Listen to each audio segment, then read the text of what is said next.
Tournament play is the truest form of Super Smash Brothers. Or it would be if it was still Smash. Let's go!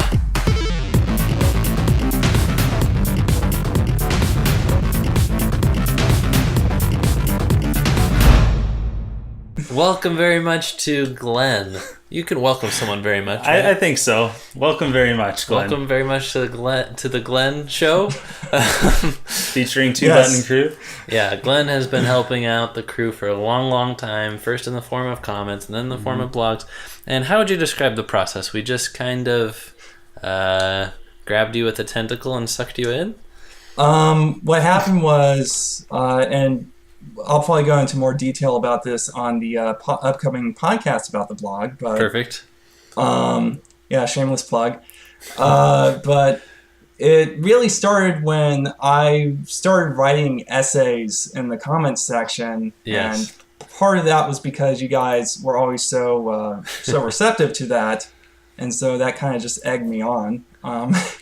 Well, I can't believe we've made it 500 episodes without your show debut, so That's I'm glad right. this is finally happening. You may notice this is a very official-looking setup. We have an extra display. Yes. And Glen is dressed to the nines, and that's because today is special. We will be debating Super Smash Bros. And let's kick it off. Glen, your position, please. Yes. Okay, so Super Smash Brothers is a very unique fighting game, just mechanically.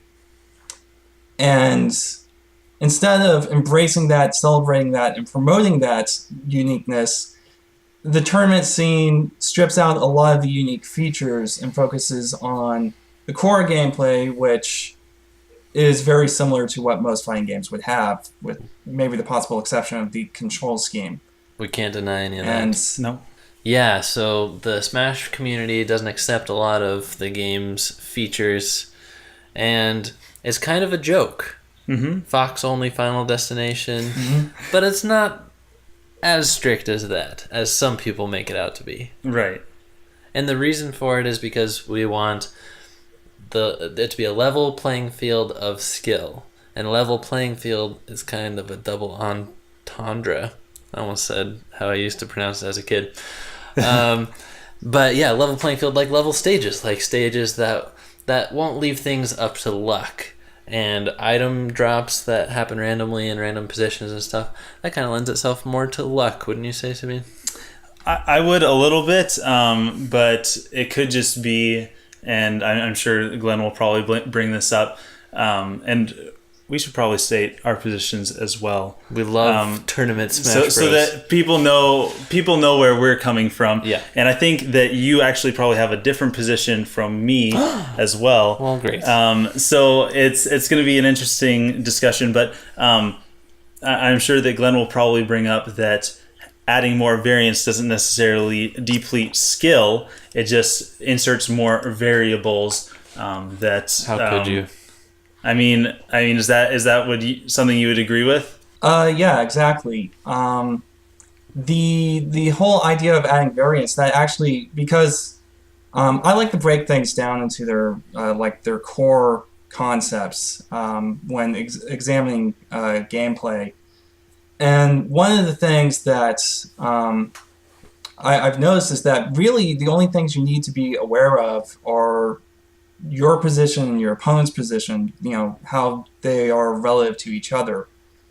Throwing in items means that you have to be aware of the entire stage, your entire environment, and your relation to it and to the items on it. You have to be adaptable, and you have to be able to prioritize. You have to be able to look at something and say, is that an item I would want or need to win this? Or can I, make do if my opponent gets it? Yeah, I would say that definitely just adding more variables does introduce a new element of strategy, even if it is a little bit random. The tournament scene does introduce some of its own variables, such as stage counterpicking and playing rock, paper, scissors at the beginning. So it's not only stripping things away, but it's adding some more competitive stuff. Now, just to be clear, Glenn, you're taking the position that Smash Bros. In its truest form is with items and more than just neutral stages, and that is the most true form, and that doing a tournament style is not in the spirit of the game. Is that close to what your position is? It's a little bit more complicated than that, because I'm not the sort of person to say, oh, well, I don't like this, therefore you shouldn't enjoy it. Right. So for me, my stance is that the tournament scene is kind of purported to be the truest form of Smash, and I'm more trying to say that's not the case. Okay. So it's kind of the inverse or the converse. Really, if you want to know, if I had my way, I would have two different categories in tournaments: a freestyle and a character only, where the only one would be the traditional way, where the only real variable is the character, and the other one would be a freestyle, where basically anything goes. From what little I know about the history of Smash tournaments, the freestyle that I mentioned was how Smash tournaments were originally conducted, and they kind of removed things over time. Okay. So, Scott, you take more the position... Let me tell you my position. You tell me your position. Regular Smash Bros. Not fun anymore after you've had your eyes opened to the competitive scene. Okay. That was my experience, because I was like, oh, I'm the best at Smash Bros. And then I went to an actual serious tournament, and I saw, wow, people take this seriously. They're way better than me. They use way more attacks than I use, like aerials and stuff. You don't get into many aerials usually playing Party Smash. And it was a much bigger challenge, higher stakes, and I could just never go back. If I play with some casuals, I just destroy them, and destroying people's not that fun. Unless they're trying to destroy you back. Yeah, unless they get like really salty, then it's kind of fun.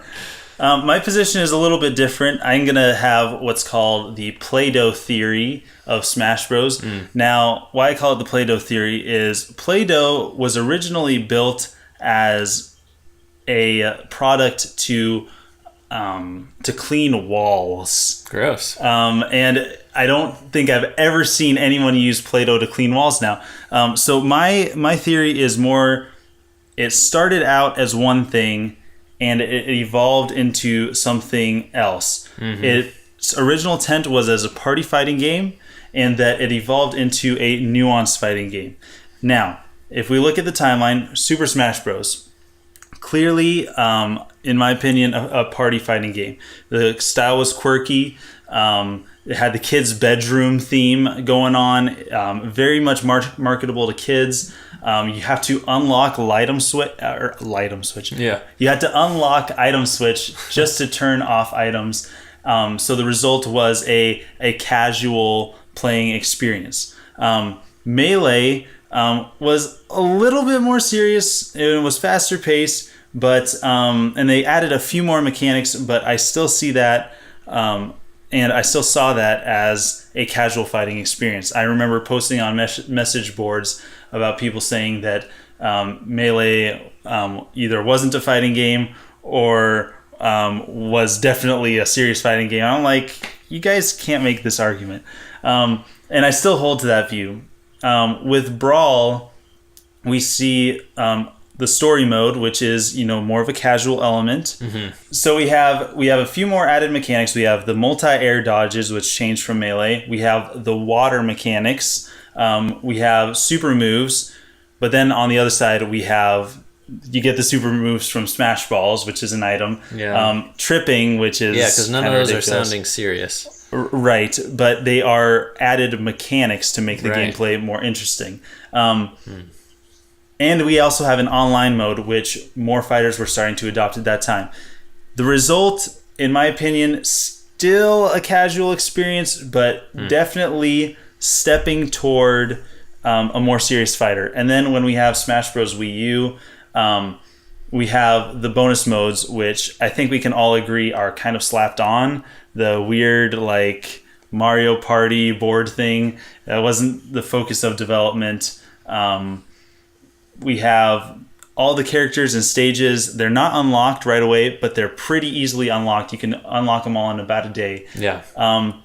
And the one thing that I can't ignore is that it took all of the criticism, pretty much all the criticism that Brawl had, as far as this is dumb, this needs to be taken out, this needs to be refined, and they took all of those criticisms and moved it in the direction of being a more competitive fighter. Mm-hmm.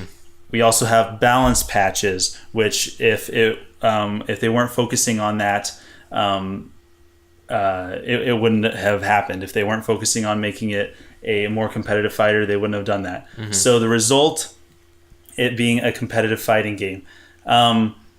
Also, I look at how Sakurai himself plays with the two controllers and being taking it serious enough to be able to play against himself with two controllers. Yeah. And in my conclusion is not that it's one or the other, but that if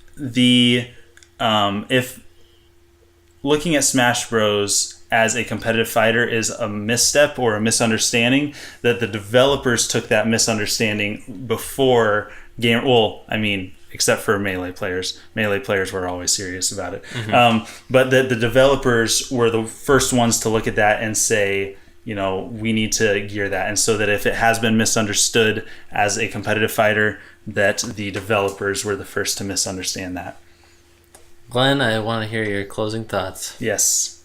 I have a question for Scott. If Super Smash Brothers came out and it stripped out the items and all of the stages that weren't competitively viable, would you buy it? Yes. Yep. And I'm not trying to be like touche getting you or anything. I really want your honest opinion on that. Pre-order $60 down. This is something that I've considered, and like, would I buy it? Probably. And the caveat to that would be that they do it in a tournament edition style, that they cater it toward the competitive fighter, mm-hmm. as opposed to just taking things away, like repackaging it for the competitive fighter, like having stages unlocked and having characters unlocked. Yeah. If they didn't have that and it was just, this is the game, we just took stuff away from it, that would be a pretty hard sell for me. Gotcha. And so I would agree with Glenn that would be, it wouldn't feel like Smash Bros. To me if I didn't see those. Anything else, Glenn? Not really. I mean, there's a whole larger issue I have with just kind of the mindset of the competitive fighting game scene, but that would take way too much time. So. Sounds like a podcast someday, wouldn't you say? Yeah. Mm-hmm. All right. Nintendo and esports. Yes. Yes, absolutely. We will continue this conversation, but for now, why don't you vote in the poll that pops up?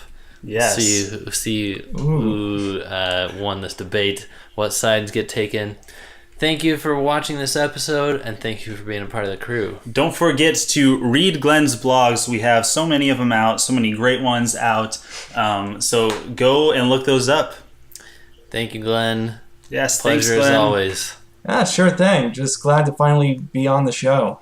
Yep. Yes. We're going to have you back for sure. See you guys next episode. Yep. Signing out. Bye.